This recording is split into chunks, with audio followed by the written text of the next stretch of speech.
Можеби заради царините, како што велат, но поверојатно заради преценувањето на подготвеноста на европските купувачи да плаќаат сериозни суми за возила кои допрва треба да се докажат, кинескиот НИО се повлекува од Данска.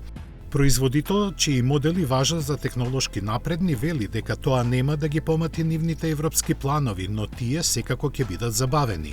Јасно е дека изградбата на сопствената дистрибутивна мрежа ниту е едноставно, ниту ефтино, а НИО е познат и по можноста за брза замена на празните батерии со полни во посебни станици за тоа кои во Европа ги има вкупно 56.